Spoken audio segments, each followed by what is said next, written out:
الحمد لله رب العالمين صلى الله وسلم على أشرف الأنبياء والمرسلين وعلى آله وصحبه أجمعين اما بعد.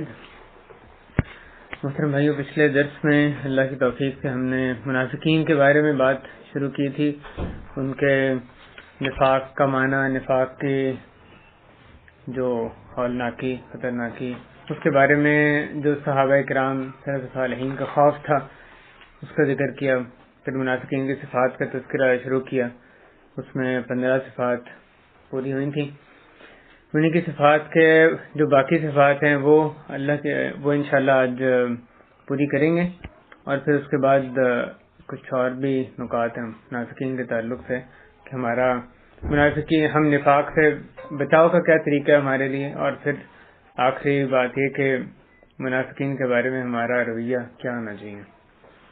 اس تعلق سے جو منافقین کی صفات کے تعلق سے ایک صفت جو قرآن مجید میں آئی ہے 16 نمبر صفت، تو یہ کہ وہ جو خیر کا کام انہوں نے نہیں کیا ہوتا اس پہ بھی وہ پسند کرتے ہیں کہ ان کی تعریف کی جائے. اللہ تعالی نے فرمایا کہ لا تحسبن الذين يفرحون بما اتوا ويحبون ان يحمدوا بما لم يفعلوا فلا تحسبنهم بمفازة من العذاب ولهم عذاب أليم. کہ وہ لوگ جو کرتوتیں کرتے ہیں، جو برے کام کرتے ہیں اور اس پہ اتراتے ہیں، اس پہ خوش ہوتے ہیں، اور وہ یہ پسند کرتے ہیں کہ جو انہوں نے خیر کا کام نہیں کیا اس پہ بھی ان کی تعریف کی جائے. تم یہ نہ سمجھو کہ تم ان کے بارے میں یہ نہ سمجھو کہ وہ عذاب سے کہیں چھٹکارا حاصل کر سکتے ہیں، ان کے لیے دردناک عذاب ہے. حضرت ابو سعید خدری رضی اللہ تعالیٰ عنہ اس کے بارے میں فرماتے ہیں کہ منافقوں میں سے کچھ لوگ ایسے تھے رسول کریم صلی اللہ علیہ وسلم کے دور میں کہ جب آپ صلی اللہ علیہ وسلم نکلتے، جب غزوہ کے لیے نکل جاتے تو وہ آپ کے پیچھے رہتے اور اس پہ خوش ہوتے کہ وہ ان کے ساتھ گئے نہیں، پیچھے رہ گئے.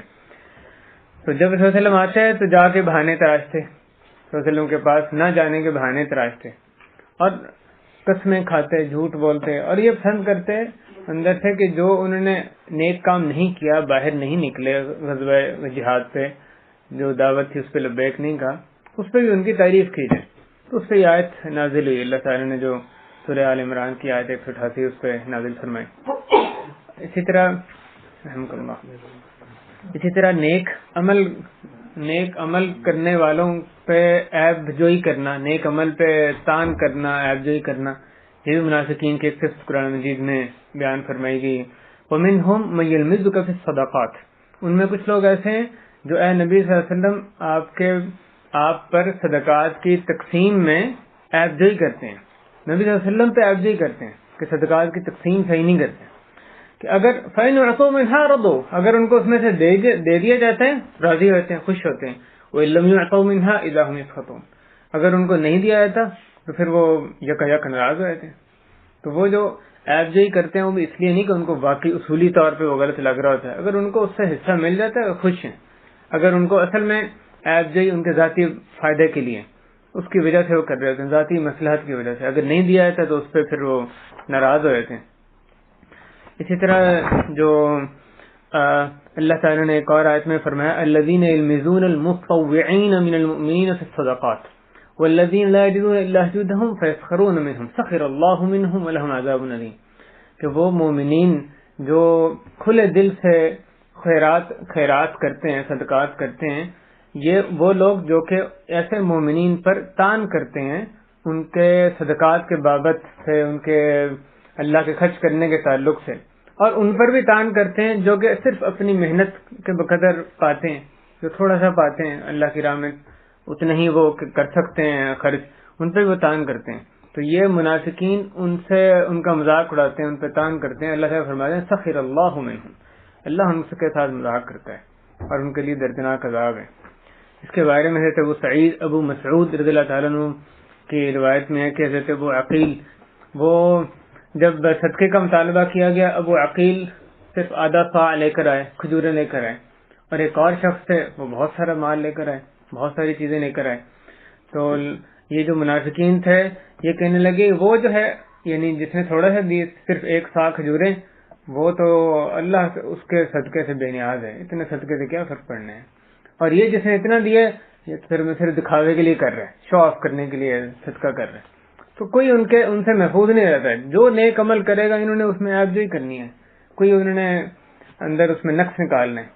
جس نے زیادہ کیا وہ ریاکاری کے لیے کر رہا ہے، جس نے تھوڑا کیا وہ اللہ اس کے صدقے سے بے نیاز ہے. انہوں نے دونوں میں عیب ہی انہوں نے نکالنے. اسی طرح ایسے جو پستی یا گھٹیا قسم کے جو یعنی درجہ ہے، نچلا درجہ، اس میں رہنے کو بھی پسند کرتے ہیں، اپنے آپ کو اس میں رکھنا اپنے آپ کے لیے وہ روا رکھتے ہیں. جیسے غزوہ اللہ تعالیٰ نے فرمایا وَإِذَا أُنزِلَتْ سُورَةٌ، جب ایک سورت نازل ہوئی یا نازل ہوتی ہے جس میں کہا جاتا ہے کہ اللہ پہ ایمان لاؤ، اس کے رسول کے ساتھ صلی اللہ علیہ وسلم کے ساتھ مل کے جہاد کرو. استأذنك أولو الطول منهم، تو ان میں جو صاحب ثروت لوگ ہیں، مالدار لوگ ہیں، وہ بھی آتے ہیں آپ سے اجازت طلب کرنے. وقالوا ذرنا نكن مع القاعدين، وہ کہتے ہیں کہ ہمیں پیچھے گھر میں جو بیٹھے ہوئے لوگ ہیں ہمیں انہی کے ساتھ رہنے دیں، ہمیں جہاد پہ نہ لے کے جائیں، ہمیں پیچھے ہی رہنے دیں. رضوا بأن يكونوا مع الخوالف، وہ اس پہ راضی ہو گئے کہ وہ جو عورتیں پیچھے جو بیٹھی ہیں، جو مدینہ میں ہی بیٹھی ہیں، جہاد پہ نہیں، کیونکہ ان پہ وہ اس کے مکلف نہیں ہیں، وہ بھی ان کے ساتھ بیٹھے ہیں. اس میں ان کو شرم محسوس نہیں ہوتی کہ مومنین سارے نکل رہے ہیں، پیچھے صرف عورتیں بیٹھی ہیں، تو بھی انہی کے زمرے میں ضعیف لوگ یا عورتیں جو ہیں بیمار ہیں ان کے زمرے میں وہ بھی آ جائیں، اور وہ بھی آ کے جو کہ وسلم سے، حالانکہ وہ صاحب حیثیت ہیں، وہ جا سکتے ہیں، کوئی ان کا عذر نہیں ہے، پھر بھی وہ ان سے اجازت طلب کرتے ہیں. ایک اور آیت میں اس بات کو ایسے بیان فرمایا گیا اشحۃ علیکم فاذا جاء الخوف رأيتهم ينظرون الیک تدور اعینهم كالذی یخشى علیہ من الموت، کہ یہ یعنی تمہارے بارے میں بڑے حریص ہوتے ہیں، یہ بخیل ہوتے ہیں. اگر وہ دیکھتے ہیں کہ کوئی خوف کا مرحلہ آیا ہے، جہاں پہ ایک مشکل مرحلہ ہے، جہاں پہ خوف و خطرہ ہے، تو تم دیکھتے ہو یہ تمہاری طرف ایسے نظریں گھما کے دیکھ رہے ہوتے ہیں جیسے وہ شخص جس پہ موت کی غشی طاری ہو گئی ہے. فَإِذَا ذَهَبَ الْخَوْفُ فَلَقُوكُمْ بِأَلْسِنَةٍ حِدَادٍ، اور اگر خوف ختم ہو گیا پھر یہ کیا کریں گے، تمہارے پہ تیز زبانوں سے چڑھ دوڑیں گے. تو جب خوف کا مرحلہ آئے گا تو ایک، اور جب خوف نہیں ہوگا تو پھر ان کی زبانیں جو ہیں بڑی تیز تراڑ ہوتی ہیں. اور اسی طرح یہ منکر کا حکم دینا اور معروف سے روکنا، مومنین کے بالکل الٹ، مومنین معروف کا حکم دیتے ہیں، منکر سے روکتے ہیں. منافقین کے بارے میں اللہ تعالیٰ نے فرمایا المنافقون والمنافقات بعضهم من بعض، منافق مرد اور منافق عورتیں یہ سب ایک جیسے ہیں. یأمرون بالمنکر وینہون عن المعروف، منکر کا حکم دیتے ہیں، بری بات کا حکم دیتے ہیں، اور معروف سے روکتے ہیں، جو اچھی بات ہے اس سے بری بات اسے روکتے ہیں. یأمرون بالمنکر وینہون عن المعروف ویقبضون ایدیہم، اور اپنے ہاتھ روک کے رکھتے ہیں، اللہ کی راہ میں خرچ نہیں کرتے. نسوا اللہ فنسیہم، انہوں نے اللہ کو بلا دیا، اللہ نے ہم کو بلا دیا. اولئک هم الفاسقون، وہی لوگ فاسق ہیں. تو یہ الٹا معیار کو قائم کرنا، منکر کا حکم دینا، معروف سے روکنا. اسی طرح جہاد سے کراہت کرنا، جہاد کو ناپسند کرنا، اس سے ہمیشہ پیچھے رہنے کی کوشش کرنا. اللہ تعالیٰ نے فرمایا فرح المخلفون بمقعدهم خلاف رسول اللہ، کہ منافقین اس میں بڑے خوش ہوتے ہیں کہ رسول کریم صلی اللہ علیہ وسلم چلے جائیں جہاد کے لیے اور یہ پیچھے ان کے بیٹھے رہیں، اس پہ خوش ہوتے ہیں. فرحت، خوش ہوتے ہیں اس پہ.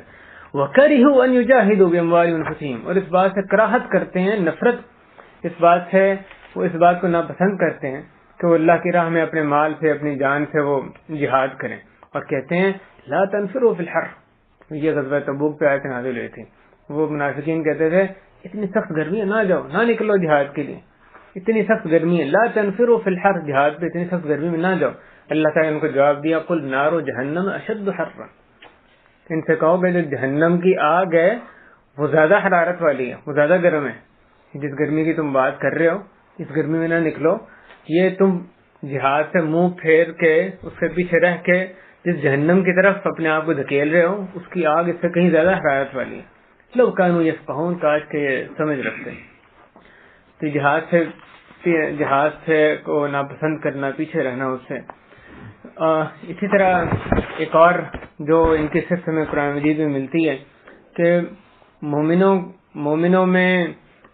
مومنوں کے حوصلے پست کرنا، ان کو یعنی ان میں بزدلی پیدا کرنے کی کوشش کرنا. اللہ تعالیٰ نے فرمایا کہ منافقین کہتے ہیں، اور وہ لوگ جن کے دل میں مرض ہے، ما وعدنا اللہ ورسولہ الا غرورا، کہ ہمارے سے اللہ اس کے رسول نے صرف جو انہوں نے وعدے کیے وہ صرف دھوکے کے وعدہ تھا، اللہ رسول نے صرف دھوکے کا وعدہ کیا۔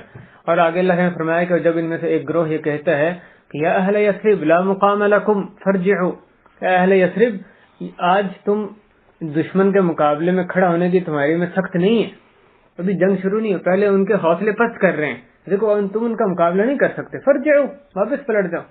اور پھر ایک اور گروہ کی اللہ تعالیٰ نے ذکر کیا، وَيَسْتَأْذِنُ فَرِيقٌ مِّنْهُمُ النَّبِيَّ، ان میں سے ایک فریق نبی صلی اللہ علیہ وسلم سے اجازت طلب کرتا ہے، وہ کہتے ہیں ان بیوتنا عورہ، کہ ہمارے گھر محفوظ نہیں ہیں، ہمیں جہاز پہ نہ لے کے جائیں۔ اصل میں وجہ یہ کہ گھر ہمارے محفوظ نہیں، پیچھے خواتین ہیں، بچے ہیں، ان کو خطرہ ہے۔ اللہ تعالیٰ فرما رہے ہیں وما هي بعورہ، اصل میں مسئلہ یہ نہیں کہ ان کے گھر غیر محفوظ ہیں، ان یریدون الا فرارا، وہ صرف فرار چاہتے ہیں، یہ صرف بہانہ بازی ہے، بس وہ جہاز سے فرار چاہتے ہیں، اس کے لیے بہانہ بنانے کے گھر ہمارے محفوظ نہیں۔ تو یہ جو مومنین میں اس طرح حوصلے جو پست کرنا ہے، دیکھو اللہ رسول نے دھوکے کا وعدہ کیا اور تم آج مقابلہ کرنے کی سخت نہیں رکھتے، چلو واپس پلٹو، یہ بھی ان کی ایک صفت ہے۔ اسی طرح مومنین سے پیچھے رہنا اور دوسرے مومنین کو بھی جو نیکی کی چیزیں ہیں اس میں ان کو روکنے کی کوشش کرنا، دیر کروانا، سستی پیدا کرنے کی کوشش کرنا، جیسے اللہ تعالیٰ نے فرمایا کہ وَإِنَّ مِنْكُمْ لَمَنْ لَيُبَطِّئَنَّ، کہ یقیناً تم میں ایسے لوگ ہیں جو کہ پیچھے رہنے والے ہیں، دیر کرنے والے ہیں۔ اور ایک معنی اس کا یہ بھی کیا گیا کہ دوسروں کو دیر کروانے والے ہیں، خود بھی دیر کرتے ہیں اور دوسروں کو بھی کوشش کرتے ہیں کہ وہ بھی راہ جہاد سے پیچھے پیچھے رہیں۔ فَإِنْ أَصَابَتْكُمْ مُصِيبَةٌ، اگر تمہیں کوئی مصیبت آ لے تو کہتے ہیں قَالَ قَدْ أَنْعَمَ اللَّهُ عَلَيَّ إِذْ لَمْ أَكُنْ مَعَهُمْ شَهِيدًا، کہ دیکھو اللہ نے میرے پہ انعام کیا کہ میں ان کے ساتھ نہیں تھا، خود پیچھے پیچھے رہتے ہیں، دوسرے مومنین جہاد پہ چلے گئے، ان کو کوئی مصیبت آ گئی تو یہ کہتے ہیں دیکھو اللہ نے میرے پہ کتنا کرم کیا، میں ان کے ساتھ نہیں تھا۔ یہ شک میں ہمیشہ مبتلا رہتے ہیں، جس راہ پہ مومنین چل رہے ہیں ان کو اس پہ یقین نہیں ہے، ایمان ان کا ہے ہی نہیں ہے، نہایت کمزور ہے۔ اسی طرح جو جہاد پہ نہ جانے کے لیے بہانے تراشنا، اس سے پیچھے رہنے کی اجازت طلب کرنا۔ ومنہم من یقول، ان میں سے کچھ ایسے ہیں جو کہتے ہیں اذن لی ولا تفتنی، کہ مجھے اجازت دے دیں، مجھے فتنے میں نہ ڈالیں۔ یہ جب غزوہ تبوک پہ رسول اللہ صلی اللہ علیہ وسلم جا رہے تھے تو منافقین نے ان کو کہا کہ وہ روم کی جو عورتیں ہیں، روم کی جو لڑکیاں ہیں وہاں پہ، ان سے ہمیں اصل میں ڈر یہ لگتا ہے، ہم آپ کے ساتھ جہاد پہ تو چلے جائیں لیکن لڑکیوں کی وجہ سے فتنے میں مبتلا نہ ہو جائیں، اس لیے ہمیں آپ پیچھے رہنے دیں، فتنے میں نہ ڈالیں۔ لا تفتنی، اللہ تعالیٰ نے فرمایا الا فی الفتنۃ سقطوا، خبردار یہ فتنے میں گر گئے۔ یہ اپنی اس بہانے بازی سے، اس اپنی بات سے کہ رسول اللہ حکم دے رہے ہیں کہ نہیں میں نے نہیں جانا کیونکہ مجھے ڈر یہ ہے کہ وہاں جا کے میں عورتوں کے فتنے میں نہ پڑ جاؤں، تو اللہ کہہ رہے ہیں یہ جو ان کی بات ہے بذات خود اس سے فتنے میں پڑ گئے۔ وَإِنَّ جَهَنَّمَ لَمُحِيطَةٌ بِالْكَافِرِينَ، یقیناً جہنم کافروں کو گھیرے ہوئے۔ اسی طرح بھائیو جب پیچھے رہ جائیں، جب جہاد پہ نہیں گئے، پیچھے رہ گئے تو اس وقت اس کے لیے بہانے تراشنا، یہ بھی ان منافقین کی ایک صفت ہمیں نظر آتی ہے۔ اللہ تعالیٰ نے فرمایا یعتذرون الیکم اذا رجعتم الیہم، جب تم ان کی طرف پلٹو گے تو یہ تمہارے سامنے بہانے بنائیں گے، عذر گھڑیں گے۔ یعتذرون الیکم، اور ان سے کہو کہ ہم تمہارے پہ یقین نہیں کریں گے کیونکہ ہمیں اللہ نے بتا دیا، تمہارے حالات سے اللہ نے ہمیں مطلع فرما دیا۔ قد نبأنا اللہ من اخبارکم، اور آگے فرمایا کہ اللہ تعالیٰ تمہارا عمل دیکھ لے گا، اس کا رسول بھی، اور پھر تم عالم الغیب و شہادہ کی طرف پلٹائے جاؤ گے اور وہ تمہیں پھر بتائے گا جو کیا کچھ تم کرتے رہے ہو۔ جہاد کے لیے بہانے تراشنا یہ ان کی یہ بھی صفت ہوتی ہے۔ اسی طرح جو اپنی کرتوتیں ہیں، جو اپنے بدعمالی ہیں، ان کو لوگوں سے چھپانے کی کوشش کرنا کہ لوگوں میں رسوا نہ ہو جائیں، کیونکہ انہوں نے رہنا تو ان کو بھی خوش کرنا، ان کو بھی خوش کرنا ہے، اپنے شیطانی جو چیلے ہیں، اپنے شیطانی بھائی ان کو بھی خوش رکھنا ہے، مومنین کے درمیان رہنا ہے، ان سے بھی معاملہ انہوں نے ظاہری طور پہ صحیح رکھنے کی کوشش کرنی ہے۔ تو جو عیب ہے، جو ان کے دل میں بغض اناد چھپا ہوا ہے، جو کفر ہے، جو اللہ کے خلاف جو چیزیں اس کو ظاہر کوشش یہ کرتے ہیں کہ ظاہر نہ ہو جائے، کہیں وہ معاشرے میں رسوا نہ ہو۔ اللہ تعالیٰ نے فرمایا یستخفون من الناس ولا یستخفون من اللہ وهو معهم، کہ یہ لوگوں سے اپنے آپ کو چھپاتے ہیں، اپنے جو بدعمالیاں ان کو چھپانے کی کوشش کرتے ہیں. ولا یستخفون من اللہ، اللہ سے نہیں چھپاتے، اللہ سے چھپ ہی نہیں سکتے. اللہ تو ان کے ساتھ ہے جب یہ رات کو ایسی باتوں پہ صلاح مشورے کرتے ہیں، ایسی بات کہتے ہیں جس سے کہ اللہ راضی نہیں ہوتا. آگے اللہ نے فرمایا کہ جو کچھ یہ کر رہے ہیں اللہ تعالیٰ اس کا احاطہ کیے ہوئے. لوگوں کا خوف ہے، اللہ کا خوف نہیں ہے. لوگوں کے سامنے لوگوں سے اپنے جو کئی اعمال ان کو چھپانے کی کوشش کرتے ہیں. اللہ تعالیٰ تو ہر چیز جانتے، اس سے تو نہیں کچھ چھپا سکتے. تو لوگوں سے ان کو شرم آتی ہے، اللہ سے کوئی شرم نہیں. اس کے سامنے جو بھی اس کے سامنے کھلم کھلا بات یعنی اللہ کے سامنے آ جائے اس میں ان کو کوئی مذائقہ نہیں.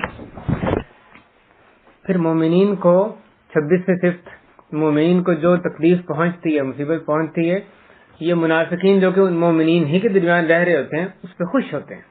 مومنین کی تکلیف پہ منافقین خوش ہوتے ہیں. اللہ تعالیٰ نے اس کے بارے میں ایسی آیات نازل کی ہیں بھائیوں، اس پہ غور کریں. اور ان کی ترجمانی میں آپ کے سامنے پڑھتا ہوں اور دیکھیں کیسے اپنے اس وقت کے حالات میں بھی دیکھیں تو آپ کو یہ صفات بعین ہی اپنے معاشرے میں یعنی کیسے کھلی نظر آتی ہیں. اللہ تعالیٰ نے یہ سورہ آل عمران کی آیت نمبر 118 سے 120 تک ہے، اس میں فرمایا کہ اے وہ لوگوں جو ایمان لائے ہو، تم اپنے لوگوں کے سوا کسی اور کو دلی دوست نہ بناؤ، اپنا رازدار دلی دوست نہ بناؤ غیر مسلم کو. یہ دوسرے لوگ تمہیں برباد کرنے میں کوئی کسر نہیں چھوڑتے. وہ چاہتے ہیں کہ تم مصیبت میں پڑو. ان کے دلوں کی دشمنی ان کے منہ سے ظاہر ہو چکی ہے، اور وہ اپنے سینوں میں جو بغض و عناد چھپاتے ہیں وہ کہیں زیادہ ہے. جو ظاہر ہو رہا ہے وہ کم ہے، جو اندر چھپایا وہ اور کہیں زیادہ ہے. ہم نے تمہارے لیے آیتیں کھول کر بیان کی ہیں اگر تم عقل رکھتے ہو. خبردار تم لوگ ان سے محبت رکھتے ہو جبکہ وہ تم سے محبت نہیں رکھتے. تم سب کتابوں پر ایمان رکھتے ہو. وہ تمہارے سامنے تو اپنے ایمان کا اقرار کرتے ہیں، مگر جب تنہا ہوتے ہیں تو تم پر اپنی انگلیاں چباتے ہیں غصے کے مارے. ان سے کہیے تم اپنے غصے ہی میں مر جاؤ. بے شک اللہ دلوں کے حال کو، دلوں کے راز خوب جانتا ہے. اگر تمہیں کوئی بھلائی پہنچے تو وہ انہیں بری لگتی ہے، اگر تمہیں کوئی بھلائی پہنچے تو وہ انہیں بری لگتی ہے، اور اگر تمہیں کوئی برائی پہنچے تو وہ اس پر خوش ہوتے ہیں. اگر تم صبر کرو اور پرہیزگاری اختیار کرو تو ان کا مکر تمہیں کوئی نقصان نہیں پہنچائے گا. بے شک اللہ نے ان کے اعمال کو گھیر رکھا ہے. تو یہ ان کی ایک اور صفت ہے. مسلمانوں کو بھلائی پہنچے اس پہ تنگ ہوتے ہیں، مسلمانوں کو تکلیف پہنچے اس پہ یہ خوش ہوتے ہیں. ایک اور جو صفت ہمیں قرآن مجید سے بھی احادیث سے بھی ان کی نظر آتی ہے کہ امانت میں خیانت کرنا، جھوٹ بولنا اور وعدے کی خلاف ورزی کرنا. جب لڑائی جھگڑا ہو تو اس وقت بدگوئی، فحش جو زبان ہے وہ استعمال کرنا. اللہ تعالیٰ نے فرمایا ان میں سے کچھ ایسے ہیں جو کہ جنہوں نے اللہ کے ساتھ عہد و میثاق کیا کہ اگر اللہ نے اپنے فضل سے ہمیں عطا کیا، لئن آتانا اللہ من فضلہ لنصدقن ولنکونن من الصالحین، تو ہم لازماً ضرور بالضرور، انتہائی تاکید کیسی ہے، ضرور بالضرور ہم اس میں سے صدقہ کریں گے اور ہم یقیناً نیک لوگوں میں شامل ہو جائیں گے. لیکن پھر جب اللہ نے ان کو دیا فلما آتاہم من فضلہ بخلوا بہ، تو انہوں نے وہ کنجوسی انہوں نے اختیار کی. وتولوا وهم معرضون، اور منہ پھیرا اور اعراض برتا. تو یہ پہلے ایک بات کہہ رہے تھے، جب وہ اللہ کا فضل ان پر آیا اللہ نے ان کو فراوانی رزق میں عطا کی، پھر وہ بخیلی کرنے لگ گئے، جھوٹ بولا انہوں نے، جو عہد اللہ سے عہد کیا تھا اس کو پورا نہ کیا. اسی طرح ایک اور آیت میں جانتے ہیں کچھ لوگ ایسے ہیں جو کہتے ہیں ہم ایمان لائے، آمنا باللہ والیوم الآخر وہم بمؤمنین، کیا اللہ پہ یوم آخرت پہ، لیکن وہ حقیقت میں مومنین نہیں. تو یہ چکر بازی اور دھوکہ فریب، جھوٹ بولنا یا امانت میں خیانت کرنا، یہ ان کے ایک یعنی لازمی صفات ہیں جو کہ ان سے ہٹ نہیں سکتی. یخادعون اللہ والذین آمنوا، اللہ کو بھی دھوکہ دیتے ہیں، مومنین کو دھوکہ دینے کی کوشش کرتے ہیں، در حقیقت صرف اپنے آپ کو ہی دھوکہ دیتے ہیں، وہ اس کا شعور نہیں رکھتے. حضرت عبداللہ بن عمر رضی اللہ تعالیٰ عنہما سے روایت ہے، بخاری مسلم کی حدیث ہے کہ رسول کریم صلی اللہ علیہ وسلم نے فرمایا 4 صفات، 4 خصلتیں ایسی ہیں جو کہ جس شخص میں ہوں گی تو وہ خالص منافق ہوگا، اور جس میں ان میں سے ایک خصلت ہوگی تو اس میں نفاق کی ایک خصلت ہے حتیٰ کہ اس کو چھوڑ دے. اور پھر آپ نے وہ 4 صفات کا تذکرہ کیا کہ جب وہ بولے تو جھوٹ بولے، اور وعدہ کرے تو اس میں اس کو وعدہ خلافی کرے، امانت میں خیانت کرے، یا جب اس کے جھگڑا ہو جائے تو بدگوئی کرے، فحش گوئی پر اتر آئے.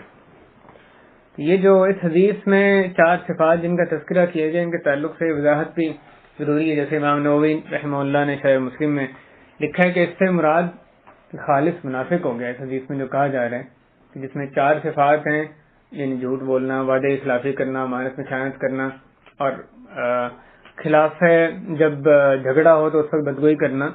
یہ ان 4 صفات جس میں حدیث میں کہا جا رہا ہے کان منافقا خالصا، خالص منافق ہے، اس سے مراد وہ منافق نہیں ہے جو کہ اسلام سے خارج ہے، جو کہ فی الدرک الاسفل من النار، یعنی آگ کے سب سے نچلے حصے میں، وہ منافق یہاں مراد نہیں، بلکہ اس سے مراد یہ کہ اس میں منافقین کی شدید شبہ پائی جاتی ہے.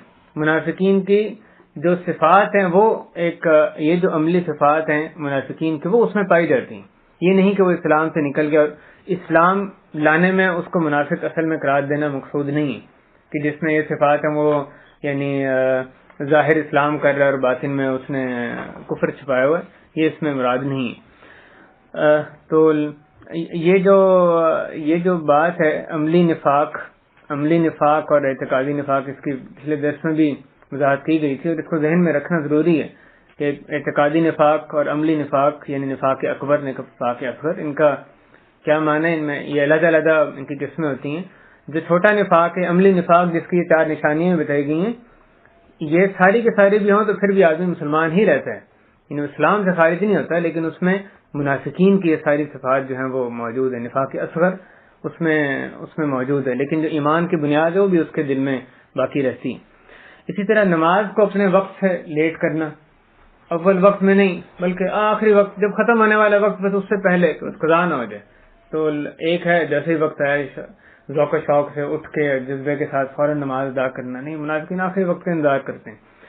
اس کے بارے میں ہمیں جو حدیث ملتی ہے کہ رسول کریم صلی اللہ علیہ وسلم نے فرمایا کہ یہ منافق کی نماز ہے، بیٹھا دیکھتا رہتا ہے، یہ جلس یرقب الشمس، کہ وہ بیٹھا دیکھتا رہتا ہے، سورج کو انتظار کرتا رہتا ہے، حتیٰ کہ وہ جب شیطان کے 2 سینگوں کے درمیان آتا ہے، قام فنقر اربعا، تو اس وقت یہ منافق کھڑا ہوتا ہے اور 4 چونچے مارتا ہے، اور لا یذکر اللہ فی الا قلیلا، اس میں اللہ کو بس تھوڑا ہی ذکر کرتا ہے. انتظار کرتا ہے ابتدائی وقت کی بجائے، انتظار کرتا ہے کہ ابھی قضا ہونے میں ٹائم ہے، بالکل ابھی سورج غروب ہونے سے پہلے اٹھتا ہے، اور نماز بھی ایسے پڑھتا ہے کہ اس کا جسم نماز پڑھ رہا ہوتا ہے، دل نماز نہیں پڑھ رہا ہوتا، دل سے نماز نہیں پڑھ رہا ہوتا. کہ حدیث میں جو لفظ استعمال فرمایا فنقر اربعا، منقار چونچ کو کہتے ہیں، نقارا چونچ مارنا، جیسے پرندہ چونچ مارتے ہیں نا، کوا چونچ مارتے ہیں، اس طرح سے منافق نماز پڑھتے ہیں. 4 چونچے ماری، 4 رکعت اس نے چونچے ماری، نماز ختم کی، اس میں تھوڑا اللہ کا ذکر کیا. تو اس حدیث میں جس کا تذکرہ اثر کی نماز کا تذکرہ کیا گیا، امام ابن قیم رحمہ اللہ نے یہ فرمایا کہ یہ جو صرف اس میں حدیث میں بیان کی کہ ساری نمازوں پر اس کا اطلاق ہوتا ہے کہ بندہ یہ اثر کی نماز ہے یا فجر کی نماز ہے کہ وہ کہے کہ اچھا 6 بجے سورج نکلنا ہے تو میں بالکل اس سے 5 منٹ پہلے نماز اپنی ختم کر لوں گا، اس وقت پڑھ لوں گا. تو یہ جو ہے منافقین کی ایک صفت ہے، نماز کو بالکل آخری وقت پہ کبھی یعنی اس سے پہلے کہ قضا ہو جائے اس وقت اس کو پڑھنا. مومن کے لیے جو وقت پہ نماز پڑھنا، جیسے نماز کا وقت شروع ہے وہ اس نماز کا اہتمام کرتا ہے. اور پھر با جماعت نماز سے پیچھے رہنا، یہ ایک اور ان کی صفت ہے. حضرت عبداللہ بن مسعود رضی اللہ تعالیٰ عنہ انہوں نے اس کے بارے میں بیان فرمایا کہ اللہ تعالیٰ نے نبی صلی اللہ علیہ وسلم کو جو شخص چاہتا ہے کہ وہ اللہ سے ایسی حال میں ملاقات کرے کہ وہ واقعی سچا مسلم ہو، تو وہ ان نمازوں کی حفاظت کرے اس جگہ پر جہاں پہ کہ ان کے لیے پکارا جاتا ہے، مسجدوں میں، کیونکہ اللہ نے تمہارے نبی صلی اللہ علیہ وسلم کے لیے ہدایت کے رستے مقرر فرمائے اور یہ نمازیں بھی ہدایت کے رستوں میں سے ہی کا حصہ ہیں. اور اگر تم اپنے گھروں میں نماز پڑھو، یہ حضرت ابن مسعود کا قول ہے، اگر تم اپنے گھروں میں نماز پڑھو جس طرح کہ یہ پیچھے رہنے والا اپنے گھر میں نماز پڑھتا ہے، تو تم اپنے نبی کی سنت کو چھوڑ بیٹھو گے، اور اگر نبی کی سنت کو چھوڑو گے تو تم گمراہ ہو جاؤ گے. اور کوئی شخص جب اچھی طرح پاکیزگی اختیار کرتا ہے اور پھر مسجد کی طرف جاتا ہے، اللہ کی مسجدوں میں کسی مسجد طرف جاتا ہے، تو اللہ تعالیٰ ہر قدم کے بدلے اس کے لیے درجہ لکھتے ہیں، اس کا ایک درجہ اس کے لیے نیکی لکھتے ہیں، درجہ بڑھاتے ہیں، ایک برائی اس سے مٹاتے ہیں. اور پھر حضرت ابن مسعود فرماتے ہیں کہ ہم نے دیکھا کہ ہمارے میں سے یعنی صحابہ کرام میں سے وہ کوئی شخص جو ہے وہ باجماعت نماز سے پیچھے نہیں رہا کرتا تھا سوائے منافق معلوم النفاق، ایسے منافق شخص کے جس کا نفاق معلوم ہوتا تھا کہ یہ شخص منافق ہے. تو ایسا شخص پیچھے رہا کرتا تھا. حضرت ابن مسعود کہتے ہیں ہمارے میں سے اس وقت ہم نے دیکھا کہ بعد جماعت نماز سے صرف وہ شخص پیچھے رہتا تھا منافق معلوم النفاق. پھر آگے وہ کہتے ہیں کہ آدمی کو تو یہاں تک ہوتا تھا کہ آدمی کو دو بندوں کے درمیان سہارا دے کے لایا جاتا تھا کہ اس کے میں اپنے خود چلنے کی سکت نہیں ہوتی تھی تو دو بندے اس کو سہارا لے کے آتے تھے تاکہ اس کو صف کے درمیان کھڑا کر دیتے ہیں. یہاں تک اہتمام, اتنا شدت سے اہتمام ہوتا تھا بعد جماعت نماز کا. تو بعد جماعت سے پیچھے رہنا بھی منافقین کی ایک صفت ہے. اسی طرح فضول باتیں کرنا, بے جا لا یعنی باتیں اور فحش گوئی, یہ بھی منافقین کی ایک صفت ہے. حضرت ابو امامہ رضی اللہ تعالیٰ عنہ بیان کرتے ہیں کہ نبی صلی اللہ علیہ وسلم نے فرمایا الحیاء والعی شعبتان من الایمان والبذاء والبیان شعبتان من النفاق. کہ حیا, شرم و حیا اور تھوڑا بولنا, نپی تلی بات, با مقصد بات کرنا, یہ ایمان کے دو شعبے ہیں. اور فحش گوئی اور زیادہ بولنا, بے مقصد بولے جانا, یہ نفاق کے دو شعبے ہیں. اس حدیث میں نبی صلی اللہ علیہ وسلم نے جو ہے منافقین کی ایک اور صفت جو ہمارے اندر یعنی ہمیں بیان فرمائی. اس میں حضرت یہاں پہ امام ابن قیم رحمہ اللہ نے خوبصورت بات یعنی ذکر کی ہے. طریق الہجرتین ان کی کتاب ہے, اس میں وہ کہتے ہیں کہ منافقین کی مثال معاشرے میں ایسے ہی ہے جیسے کھوٹا سکہ ہوتا ہے جس کو بڑے اچھے طریقے سے بنایا جاتا ہے. یعنی جو اصلی سکہ ہے اس کا بالکل شبیہ ہوتی ہے کھوٹا سکہ. تو وہ کہتے ہیں معاشرے میں مثال کھوٹے سکے جیسی ہوتی ہے کہ وہ کھوٹے سکے کے جو بہت سے لوگ اس کو اصلی سکہ سمجھ لیتے ہیں, استعمال کرتے ہیں, تمیز نہیں کر پاتے کھوٹے اور اصلی میں. تو جو لیکن کچھ لوگ ہوتے ہیں جو باقی اس کی خبر رکھتے ہیں, اس کی مہارت رکھتے ہیں, تو وہ پہچان لیتے ہیں سکہ جو ہے کھوٹا ہے. اسی طرح کہتے ہیں منافقین کے بھی جو امر ہے, منافقین کے جو پہچان ہے وہ کئی لوگوں پہ یعنی چھپی رہتی ہے. کئی لوگ ان کو اصلی مومن سمجھ بیٹھتے ہیں, تو جو واقعی اہل بصیرت ہیں وہ سمجھ پاتے ہیں کہ یہ جو ہے منافق ہیں. تو ان کا جو خطرہ ہے اسلام مسلمانوں میں بہت زیادہ ہے. یعنی ان سے زیادہ نقصان مسلمانوں کو کسی نے نہیں پہنچایا جو مسلمانوں کے اندر رہتے ہیں اور اسلام کو اندر سے خراب کرنے کی کوشش کر رہے ہوتے ہیں. ان کا نام مسلمانوں جیسا نام ہوتا ہے, انہی کے مابین وہ رہ رہے ہوتے ہیں. تو وہ کہتے ہیں کہ اسی وجہ سے امام ابن قیم کہتے ہیں اللہ تعالیٰ نے اتنا تکرار سے ان کا ذکر کیا, اتنی کھول کے ان کی صفات بیان فرمائی تاکہ مومنین ان کی صفات سے, ان لوگوں سے ہوشیار رہیں, ان کو پہچانیں, ان کے بارے میں صحیح موقف جو وہ اپنا اختیار کریں, اپنا جو ناصح اپنا ہمدرد ان لوگوں کو نہ سمجھیں. آخری اور 31ویں صفت منافقین کی کہ یہ گانا سننا. حضرت عبداللہ بن مسعود رضی اللہ تعالیٰ عنہ فرماتے ہیں, جیسے امام بیہقی نے شعب الایمان میں ذکر کیا ہے بعد, وہ فرماتے ہیں الغناء ينبت النفاق في القلب. یہ کس کا قول ہے بھائیو؟ حضرت عبداللہ بن مسعود کا, جو صحابہ کرام میں سے اپنے علم میں معروف تھے, بہت بڑے عالم تھے. انہوں نے کہا الغناء ينبت النفاق في القلب, کہ یہ گانا یہ دل میں نفاق کو جنم دیتا ہے. ينبت اس کو اگاتا ہے, اس کو جنم دیتا ہے. تو جو گانا ہے وہ دل میں نفاق کو جنم دیتا ہے. اس کے بارے میں امام ابن قیم کے خوبصورت انہوں نے اس کی توجیہ کی ہے, بہرحال اس کو ہم رہنے دیتے ہیں. تو منافقین کی ایک صفت یہ کہ وہ گانا سننا ان کو اچھا لگتا ہے, گانا یعنی میوزک یا گانا جو ہے وہ گانا یا سننا جیسے بھی جس صورت میں بھی ہو. اور یہ ممکن نہیں ہے کہ کسی ایک دل میں رحمان کا کلام اور شیطان کا کلام دونوں کی محبت جمع ہو جائے. ایک ہی کی محبت یعنی بیک وقت جمع ہو سکتی ہے. تو جب آدمی کے دل میں اس کی محبت اس کے یعنی واقعی اندر گھس جاتی ہے گانوں کی, تو پھر آہستہ آہستہ جو دوسری محبت ہے وہ ختم ہو جاتی ہے اور نفاق کے آگے مرحلوں میں وہ جانے لگتا ہے. یہ منافقین کی بعض صفات تھیں جو قرآن و حدیث سے ہمیں پتہ چلتی ہیں. اس کے بعد آئیے اس بات کی طرف جو اگلی عنصر ہے کہ نفاق سے ہم کیسے بچ سکتے ہیں. اس کے بارے میں جو واضح طور پہ جو احادیث میں جو ہمیں ہدایت کی گئی ہے وہ کیا ہدایتیں ہیں بھائیو. اس میں جو نیک صفات, اچھی صفات, نیک اعمال ہیں, ان کو اختیار کر کے نفاق سے بچا جا سکتا ہے. خلاصے کے طور پہ ان اچھے کاموں میں سے جن کا خصوصی طور پہ اس تعلق سے حدیث میں ذکر کیا گیا, پہلا کام نماز کی طرف جلدی کرنا, تکبیر اولیٰ کو پکڑنے کی کوشش کرنا, نماز تکبیر اولیٰ سے پڑھنے کی کوشش کرنا. حضرت انس بن مالک رضی اللہ عنہ فرماتے ہیں کہ رسول اللہ صلی اللہ علیہ وسلم نے فرمایا کہ کہ جس نے اللہ کے لیے 40 دن تک جماعت سے نماز پڑھی اس طرح سے کہ اس کو تکبیر اولا مل رہی ہو، جس نے 40 دن تک اللہ کے لیے، یعنی اس نے یہ کام کیوں کیا؟ اللہ خوش کرنے کے لیے 40 دن تک باجماعت نماز پڑھی اس طرح سے کہ اس کو تکبیر اولا مل رہی ہو، تو اس کے لیے 2 چیزوں سے برات لکھتی جاتی ہے، براءۃ من النار و براءۃ من النفاق، آگ سے برات اور نفاق سے برات۔ بات یہ کر رہے ہیں نفاق سے اپنے آپ کا بچاؤ کیسے کر سکتے ہیں۔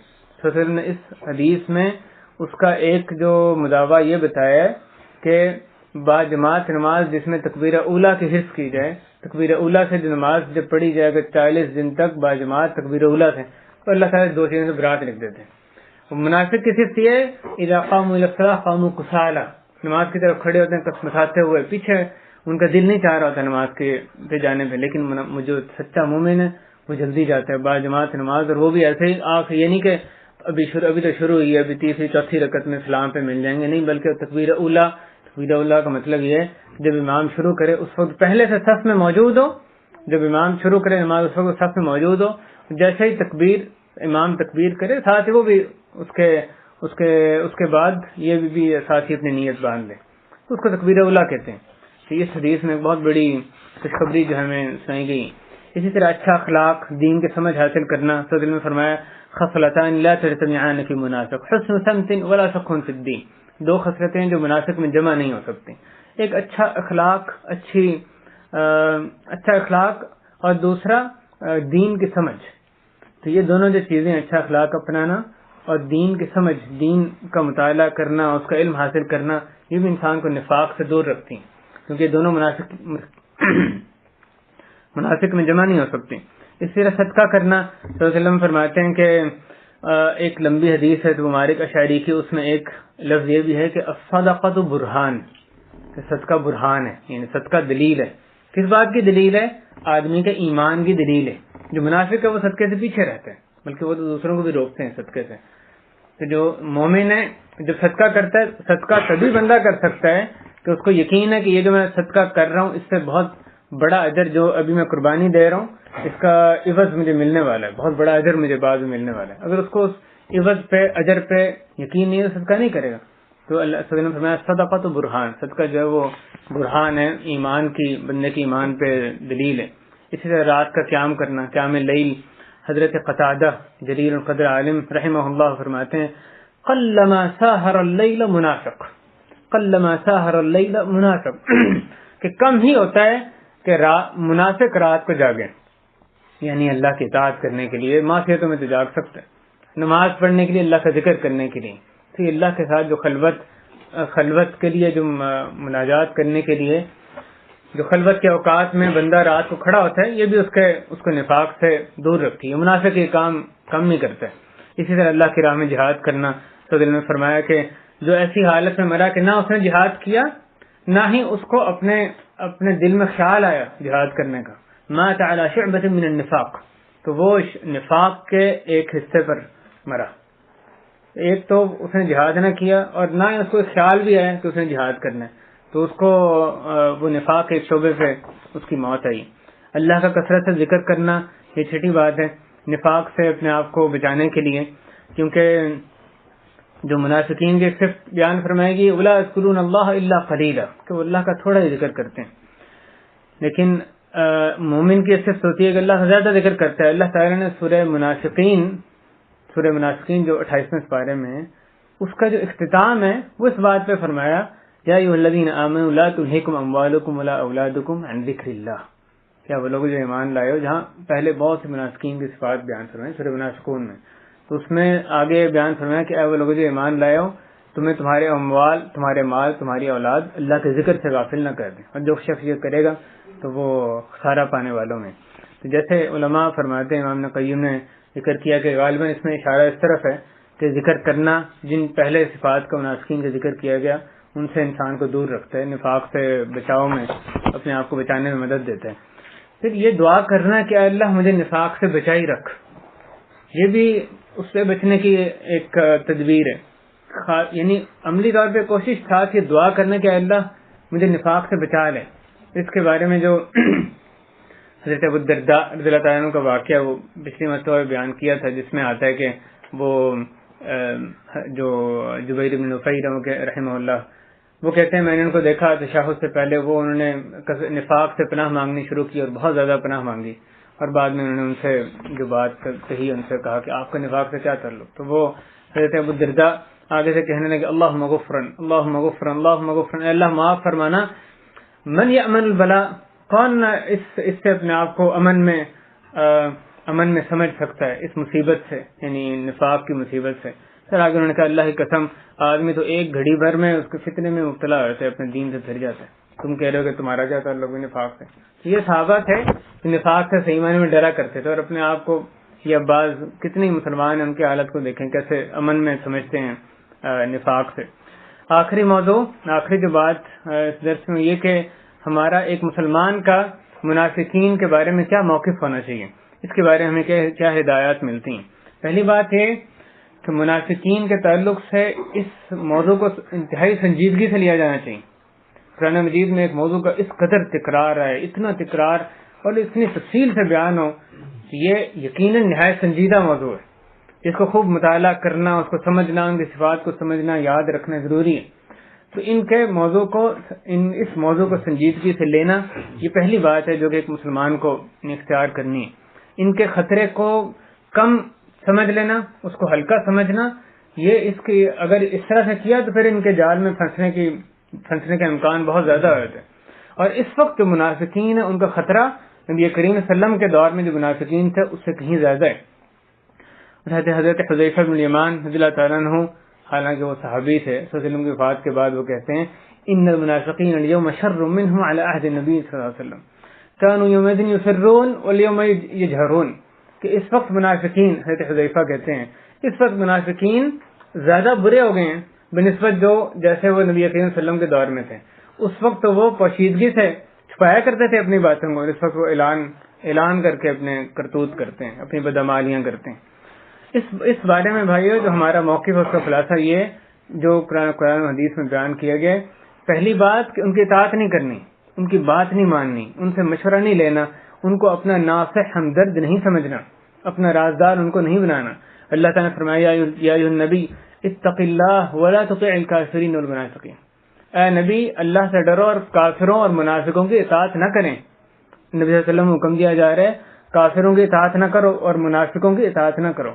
ان اللہ کان علیما حکیما، بے شک اللہ تعالیٰ علیم الحکیم ہے۔ یہ اس تعلق سے پہلی بات کہ ان کی اطاعت نہ کی جائے، ان کی بات نہ مانی جائے۔ دوسری بات کہ ان سے اعراض کرنا، ان کو نصیحت کرنا، ان کے بارے میں سختی اختیار کرنا۔ اللہ تعالیٰ نے فرمایا بشر المنافقین بان لهم عذاب علیما، منافقین کو بشارت دے دو، مجدہ سنا دو کہ ان کے لیے عذاب علیم ہے۔ ایک اور حدیث میں فرمایا گیا، ایک اور آیت میں، کہ وہ لوگ ہیں جن کے جو دل میں چھپی ہوئی چیز اللہ تعالیٰ اس کو جانتا ہے۔ آگے فرمایا تو تم ان سے اعراض برتو، فاعرض عنہم وعظہم، ایک تو ان سے اعراض برتو اور دوسرا ان کو واعظ کرو، ان کو نصیحت کرو۔ تو ایک بندہ جس میں منافقین کی صفات آپ کو نظر آئیں تو اس آیت میں بھی حکم دیا جا رہا ہے کہ جا کے اس کو نصیحت کریں، اس کو نصیحت کرو، اس کو ڈراؤ کہ دیکھو جو تم کام کر رہے ہو یہ غلط کام ہے، اللہ کے عذاب کا خوف اس کو دلاؤ، اس کو نصیحت کرنا۔ یہ اس میں حکم دیا گیا منافقین کے بارے میں، خاص طور پہ اس آیت میں کہا گیا وعظہم وقل لهم فی انفسہم قولا بلیغا، اور ان کو ان کے نفس کے بارے میں ایک مؤثر بات کہو، قولا بلیغا کہو، اچھے طریقے سے اثر کرنے والی بات ان کو کہو۔ اور پھر اگلی جو تیسری بات جو ہمارا موقف ان منافقین کے تعلق سے ہونا چاہیے کہ ان کا دفاع نہ کیا جائے، ان کی طرف سے جھگڑا نہ کیا جائے، ان کی طرف سے یعنی ان کا دفاع کرنے میں ہم اپنی طاقت صرف نہ کریں۔ اللہ تعالیٰ نے فرمایا ولا تجادل عن الذین یختانون انفسهم ان اللہ لا يحب من کان خوانا نثیما، کہ وہ لوگ جنہوں نے اپنے آپ سے خیانت کی ہے، تو منافقین سب سے دوسروں سے خیانت کرتے ہیں، سب سے اصل میں در حقیقت اپنے آپ سے خیانت کر رہے ہوتے ہیں۔ جنہوں نے اپنے آپ سے خیانت کی آپ ان کی طرف سے جھگڑا نہ کریں۔ اور آگے فرمایا اللہ تعالیٰ ہر خوب جھگڑا کرنے والے کو اور گناہگار شخص کو پسند نہیں فرماتے۔ تو لا تجادل، محمد صلی اللہ علیہ وسلم کو اس بات سے منع کیا گیا کہ وہ لوگ جو کہ اپنے آپ سے خیانت کرتے ہیں ان کی طرف سے ان کا دفاع کرنے کے لیے ان کی طرف سے جھگڑا وہ نہ کریں. اسی طرح ان کو دوست بنانا، ان کی طرف جھکاؤ ہمارا ہونا، اس بات سے بھی اللہ تعالیٰ نے منع فرمایا، یا ایھا الذین آمنوا لا تتخذوا بطانۃ من دونکم. یہ آیت پہلے بھی گزری کہ وہ لوگ جو ایمان لائے، تم وہ لوگ جو اپنوں میں سے اپنوں کو چھوڑ کے جو وہ لوگ جو تم میں سے نہیں ہیں ان کو اپنا رازدار، اپنا دلی دوست نہ بناؤ. اور آگے جو آیت ساری پہلے بھی گزری ہے. لہذا ان کو دوست بنانا، ان کی طرف جھکاؤ، یہ بھی ایک ضروری موقف ہے ہمیں اختیار کرنا ہے. پھر ان سے جہاد کرنا، ان کے بارے میں سختی کرنا. اللہ تعالی نے نصاً اس کا حکم دیا، یا ایھا النبی، اے نبی، جاہد الکفار والمنافقین. دیکھیں کتنی واضح آیت ہیں. جہاد کرو الکفار والمنافقین، کفار سے، اور صرف کفار سے نہیں، والمنافقین، منافقین سے جہاد کرو. واغلظ علیہم، اور ان پر سختی کرو. ومأواہم جہنم وبئس المصیر، ان کا ٹھکانہ جہنم ہے جو کہ بہت برا ٹھکانہ ہے. اس آیت میں جو کفار سے جہاد کا حکم دیا گیا وہ یقیناً یعنی اس میں تلوار اور اسلحے سے قتال مراد ہے. لیکن جو منافقین سے جہاد کا حکم دیا گیا تو اس میں جیسے بعض علماء نے اس میں لکھا ہے کہ اس میں ہاتھ بھی یعنی جیسے حالات ہیں اس کے حساب سے وسائل استعمال کرنا، کہ اپنی زبان سے اور جو بھی طاقت اللہ نے دی ہے، مختلف وسائل دی، اس ذریعے سے ان کے خلاف جہاد کرنا، یہ اس میں شامل ہے. اپنی زبان سے، اپنے قلم سے، جو بھی استطاعت ہے، جس چیز کی بھی استطاعت ہے اس کو بروکار لانا. تو کفار سے ایک طرح سے جہاد ہوگا، منافقین سے دوسری طرح ہوگا، لیکن دونوں کے خلاف جہاد کرنا یہ ہماری ذمہ داری. وغلظ علیہم، اور ان پر جہاد کرنے میں ان پہ شدت اختیار کرنی ہے، ان پہ روب جمانے میں، ان کے خلاف محاذ قائم کرنے میں. پھر بھائیو ان کی تحقیر کرنا، ان کو اپنا سردار نہ مان لینا. یہ حدیث میں اس کا بھی حکم دیا گیا ہے، لا تقولوا للمنافق سید. تم منافق کو یہ نہ کہو سید، سردار. اس کے لیے منافق کے لیے سردار کا لفظ استعمال کرو، سید کا لفظ استعمال کرو، کیونکہ اگر وہ فإنه إن يك سيدا فقد أسخطتم ربكم عز وجل، اگر وہ تمہارا سردار بن گیا تو تم نے اپنے رب کو ناراض کر لیا. تو یہ صرف لفظ میں بھی ایک تو تم نے اس کو حقیقت میں سردار نہیں ماننا، لیکن اپنی زبان سے بھی اس کو سردار نہیں کہنا ہے. لا تقول منافق سید، زبان سے بھی وہی اسی کا اظہار ہونا چاہیے جو کہ اصل میں ہمارے جو ایمان کا جو تقاضا ہے. پھر ان پر نماز نہ پڑھنا، یعنی نماز جنازہ نہ پڑھنا جس کا واضح طور پہ نفاق واضح سامنے آ جائے. جیسے یہ آج ہے جو عبداللہ بن ابی کے بارے میں نازل ہوئی، جب وہ فوت ہوا عبداللہ بن ابی تو اس کا بیٹا رسول کریم صلی اللہ علیہ وسلم کے پاس آیا، کہا یا رسول اللہ اپنی قمیص عطا فرما دیجئے، مرحمت ہمیں اپنی قمیص دے دیں، اس کو میں اپنے باپ کو اس میں کفنا دوں اور آپ اس پہ نماز پڑھیں، اس کے لیے استغفار کریں. تو نبی صلی اللہ علیہ وسلم نے اپنی قمیص دے دی. نبی صلی اللہ علیہ وسلم نے عبداللہ بن ابی کو کفنانے کے لیے اپنی قمیص دے دی. اور پھر آپ نے فرمایا کہ اذا فرغت منہ فاذننا، اگر جب تم اس سے فارغ ہو جاؤ، کفنا کے فارغ ہوئے تو ہمیں بتانا. جب اس کے جو بیٹے تھے عبداللہ ابن ابی، وہ تو ایک یعنی جلیل القدر صحابی تھے. عبداللہ ابن ابی رأس المنافقین، اس کا جو بیٹا تھا وہ بہت نیک لوگوں میں ایک یعنی صحابی تھا. تو وہ جو عبداللہ تھے اس کے بیٹے، وہ جب فارغ ہو گئے انہوں نے صلی اللہ علیہ وسلم کو آ کے بتایا. صلی اللہ علیہ وسلم اٹھے اس پہ نماز پڑھنے کے لیے، تو حضرت عمر نے آپ صلی اللہ علیہ وسلم کو روکا اور کہا کہ کیا اللہ نے آپ کو اس بات سے منع نہیں کیا کہ آپ منافقوں پہ نماز نہ پڑھیں؟ تو آپ صلی اللہ علیہ وسلم نے کہا کہ اللہ تعالیٰ نے یہ فرمایا استغفر لهم ولا تستغفر لهم استغفر لهم 70 مرة فلن يغفر الله لهم، آپ ان کے لیے 70 مرتبہ استغفار کریں تو اللہ ان کی مغفرت نہیں کرے گا. اس موقع پہ یہ آیت نازل ہوئی جو حضرت عمر نے کہا تھا، اس کی موافقت میں آیت نازل ہوئی. اللہ تعالیٰ نے فرمایا ولا تصلی علی احد منهم مات ابدا ولا تقم علی قبره، کہ ان میں سے جو مر جائے تو تم آپ ہرگز اس کے نماز جنازہ نہ پڑھیں، نہ ہی اس کی قبر پہ کھڑے ہوں. تو آپ صلی اللہ علیہ وسلم نے پھر ان کے نماز پڑھنا، منافقوں میں نماز پڑھنا چھوڑ دیا تھا. یہ بات چیزیں ان کے جو ہمارا ان کے منافقین کے بارے میں موقف ہونا چاہیے اس تعلق سے. بھائی اس درس میں اور پچھلے سابقہ درس میں جو باتیں جو کہیں گئیں، قرآن و حدیث کی آیات احادیث جو پیش کی گئیں، اس کے تناظر میں ہم نے دیکھا کہ نفاق ایک نہایت خطرناک مرض ہے. اس وقت بھی موجود تھا نبی کریم صلی اللہ علیہ وسلم کے وقت، اس وقت بھی اپنے پورے زور و شور سے وہ موجود ہے. منافقین مسلمانوں کے اندر، مسلمانوں کا نام رکھنے والے، ان کا لباس پہننے والے، انہی کی زبان بولنے والے ان میں موجود ہیں. ذکر کے تعلق سے ایک جو میں نے کہا کہ ذکر کثرت سے کرنا، اس میں ایک صحابی تھے، جب بعض صحابہ سے خوارج کے بارے میں پوچھا گیا کہ کیا وہ منافقین ہیں، تو انہوں نے جواب دیا کہ نہیں، وہ منافقین نہیں ہیں، کیونکہ ان کے بارے میں تو اللہ تعالیٰ نے کہا ہے کہ وہ تھوڑا ہی ذکر کرتے ہیں اور یہ ذکر بہت کرتے ہیں. وہ گمراہ، یقیناً گمراہ لوگ ہیں خوارج. لیکن انہوں نے کہا کہ یہ منافق نہیں، کیونکہ یہ صرف ان پہ پوری نہیں ہوتی، وہ اللہ کا ذکر زیادہ کرتے ہیں. بہرحال یہ جو منافقین ہیں یہ اس وقت بھی موجود تھے، اور یعنی ہمیشہ سے مسلمانوں میں اب اس وقت بھی موجود ہیں. اپنے روپ بدلتے رہتے ہیں، ان کے طور طریقے کچھ بدلتے رہیں گے، لیکن بنیادی صفات وہی رہیں گی جو اس وقت تھیں، جو اللہ تعالیٰ نے بیان فرمائی، وہی ہمیشہ کے لیے. منافقین جہاں بھی ہوں گے ان کی صفات بنیادی طور وہی رہیں گی. ان کو جو شخص ان صفات کا مطالعہ کرے گا، اس کو منافقین کو پہچاننے میں یقیناً پہچان سکتا ہے، اس کو آسانی ہوگی. ان کے شر سے بچنا اس کے لیے آسان ہوگا، اپنے آپ کو بھی نفاق سے بچانا آسان ہوگا. اس میں عملی نفاق کا بھی ذکر آیا، اس کے بارے میں ہم خوب ہوشیار رہیں کہ اگر عملی نفاق آدمی میں سرایت کر جائے، جڑ پکڑ لے، پھر آہستہ آہستہ اس کو بڑے نفاق کی طرف لے جاتا ہے، اور اس وجہ سے ممکن ہے کہ وہ دین سے بھی آگے جا کے ہاتھ دھو بیٹھے. اگر اس کو ہلکا سمجھنے لگے کہ کیا ہو گیا، تو صرف ان دین سے تو خارج نہیں کرتی ہے چیز.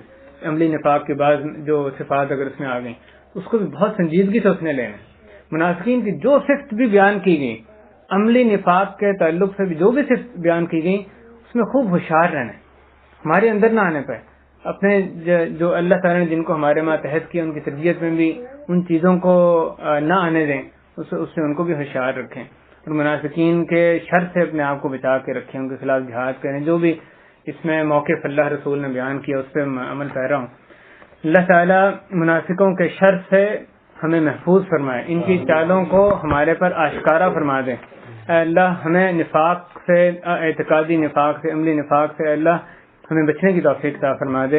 اے اللہ ہمیں نفاق کی ہر صفت سے، منافقین کی ہر خصلت سے اے اللہ ہمیں تو پاک فرما دے. اپنا محاسبہ کرنے کی، اس سے توبہ کرنے کی توفیق عطا فرما. اے اللہ اپنے اہل و عیال کی صحیح اسلام پر تربیت کرنے کی توفیق عطا فرما.